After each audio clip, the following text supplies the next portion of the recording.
Hello, my name is Keith Thompson. I'm president of Asheville Civitan Club this year.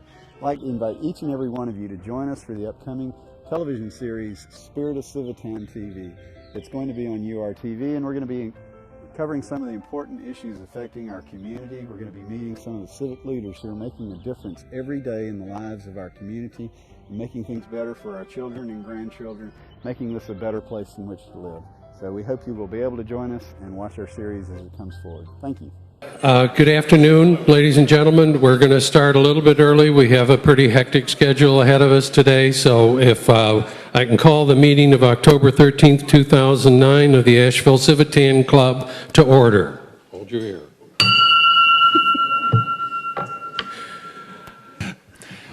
My name is Cecil Bothwell. I've been a resident here in Buncombe County for 28 years, and in the city, 2001, 8 years now in the city. Yesterday I was reminded, as I am every year on October 12th, that it was my dad's birthday, or would have been. He would have been 92 yesterday. And in the context of this election, it was fun to remember that he was a state legislator and a very active politician. And he would have been proud of me, I think, that I came through the primary pretty well this year. We didn't always agree on our political positions, but we agreed that we need to serve the community. That's something he taught me as a child. I was a Boy Scout. He was a Scout leader. I took all of that very much to heart and learned through scouting many of the things that ended up being my career. Home Repairs Merit Badge became a career in building, and Reading Merit Badge became a career in writing. I was an investigative reporter here for a number of years with the Mountain Express, and probably the biggest investigation I did was that of Bobby Lee Medford. And my investigation of his criminal behavior is largely credited with bringing him to the attention of the federal authorities, which is why he's now spending 15 years in federal prison. That's all I have to say for right now, but thank you for coming out. Okay, I hope at least one of you has a question ready to go. Do we have a hand up? Anybody want to start it out here? How you do? My name's Larry Holt. I'm a resident of downtown Asheville, and I would like to see a show of hands. How many of you have read the Master Downtown Development Plan? Everybody. All right. Please indicate your willingness or unwillingness to address the amendments and modifications to the existing ordinances that would allow us to implement this plan. I'll carry on from there. I agree with the things that Esther and Gordon said, both of them. And another important piece, I think, of the plan, and hopefully we'll come to good agreement between all of the parties here in town, is to keep the downtown area really attractive. I've lived here, as I said, since about 1980. This has been my main shopping area since then, so I was here even before I moved into town. And I've talked to lots of tourists. I wrote what's been the best-selling guidebook to Asheville in 2005, and I know from talking to tourists what they like. They come here to see things like the Jackson Building, like the City Hall, like the Basilica St. Lawrence. They don't come here particularly to look at buildings like the BB&T, whatever utility it has as an office building, and they want to be able to see the mountains. And I think the form-based code that's proposed in the Downtown Master Plan will help keep Asheville an attractive city where we can still see the mountains around us. John Anderson, for everyone, what do you think is the number one problem Asheville faces, and what do you propose to do about it? I'd agree broadly and actually tie together a couple of these ideas. Affordability of living here is the core issue when we're talking about transit, when we're talking about housing, when we're talking about jobs. And what we're looking at is a big change in the way cities are organized in the United States. Following World War II, there was a big exodus from downtown as everybody jumped in their cars and drove off to the suburbs. And the prices downtown collapsed, so cheap housing was downtown. Now that's reversed with people bidding up downtown properties because people have discovered how much more convenient they are. It turns out that New York City is the most efficient, has the most efficient citizens in the country. They use the least energy because everything's in walking distance for most people. We need to think in terms of where the affordable housing is going to be in the future, which is more at the periphery of the city. And for the workers to get here, we need affordable transit. And so that even if they still are getting a lower wage, because service jobs are going to be lower paying no matter what we try to do, there'll be a way for them to get to and from their homes. Thank you.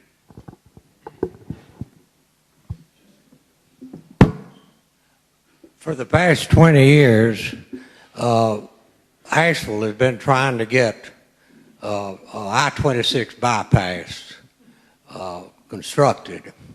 And what I'd like to know is, I'd like to know, see a show of hands of the members there that are running for election, whether or not they approve of the current state highway approved bypass of I-26. And if they don't, why? I'll start on this one.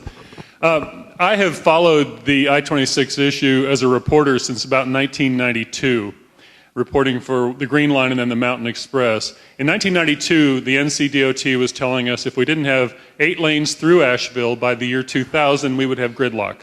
In 2002, they were telling us if we didn't have 8 lanes by 2010, we would have gridlock. Still don't see it here. Now they're saying they need to start a project by 2013 or we will have gridlock. The problem with their plan is that they're planning for the past, not for the future. Transportation is changing in America very, very rapidly. The number of automobile miles driven each year is dropping. People are getting out of their cars nationwide. We don't need to plan for a 65-mile-per-hour highway through Asheville, and that's the problem with their plan. They want a very large highway that will handle heavy traffic, heavy trucks, and a very broad sweep, and that's why it carves up neighborhoods so badly. I think we need to rethink from the beginning on how that's going. Many of us in this room live in the county.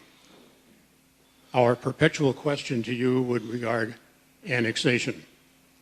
We have been well educated, pros and cons of annexation off and on over the many years. Do any of you have the courage to say no to annexation?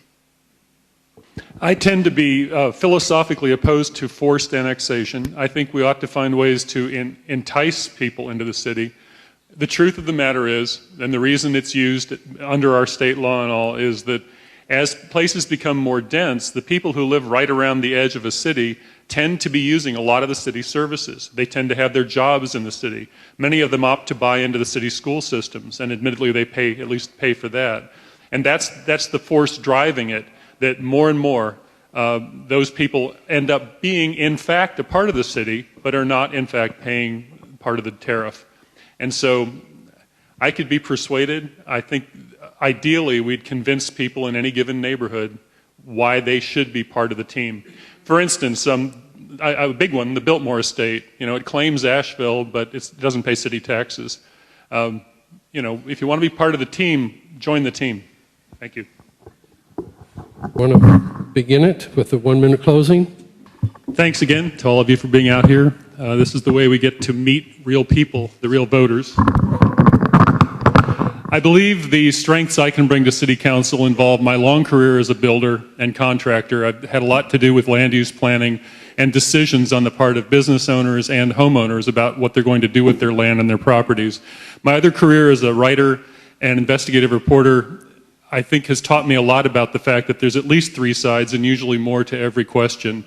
I'm really maybe proudest in all my reporting of the story I did about Green Life. I followed Green Life's code violations over a long period of time, found out that it was mostly the city's fault, the city planning staff, but was pretty hard on that store and on its owner in those stories. Yet John Swan, the local owner of Green Life Grocery here, is a supporter of my campaign and a donor to my campaign because he believes I was entirely fair and accurate in my reporting.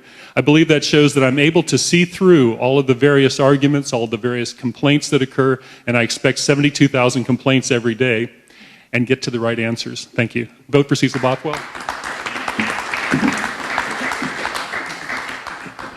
All right, great. I'd like to thank you all. I think we have 5 winners here for sure. All right, so this great meeting is adjourned.